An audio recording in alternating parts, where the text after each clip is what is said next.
There has been much consternation and furious criticisms from elected Democrats, the liberal media and leftists in general with regard to the Trump administration's zero-tolerance policy for illegal immigrants apprehended after entering the country illegally. Specifically, the left has taken issue with one aspect of the zero-tolerance policy that saw illegal immigrant children separated from their families while the parents were detained and prosecuted for their crimes, prior to being reunited once the process was complete, despite the fact that the separation policy was based on court precedents set during the Clinton administration and previous administrations had implemented the same policies, albeit without the strict zero-tolerance enforcement aspect. Leftists still chastised Trump and members of his administration as heartless Nazis who took delight in breaking up families. President Trump issued an executive order to end the separation of illegal immigrant families at the border, and a federal judge is overseeing the government's compliance with the order to reunite families.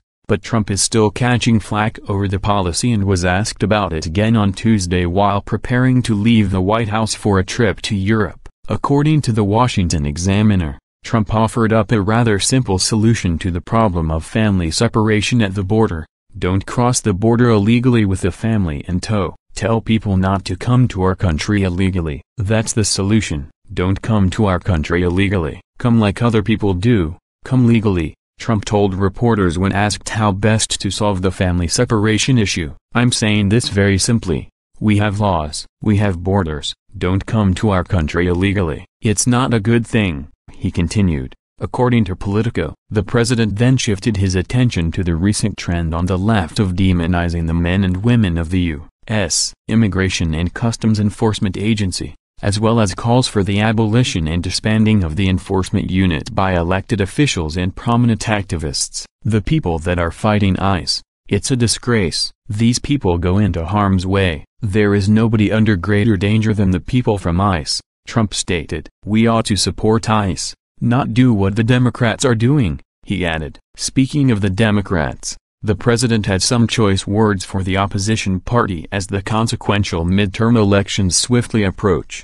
and called them out for their open borders and weak on crime stances. According to the Examiner, Democrats want open borders and they don't mind crime. We want no crime and we want borders, Trump explained. Our borders mean something, right? And remember this, without borders, you do not have a country, the president said. Though the president will no doubt receive additional flack from the left for his commentary here, he is in fact absolutely correct in his solution to prevent families from being separated at the border. It really is as simple as, don't cross the border illegally with a family if you don't want to be separated from that family while being processed and prosecuted for the crime of illegal entry. Unfortunately, simple solutions based on common sense and respect for the rule of law aren't exactly in vogue on the left these days. So Trump's proposed solution to save families from the grief of being temporarily separated will be denounced and dismissed, even as it the right thing to do.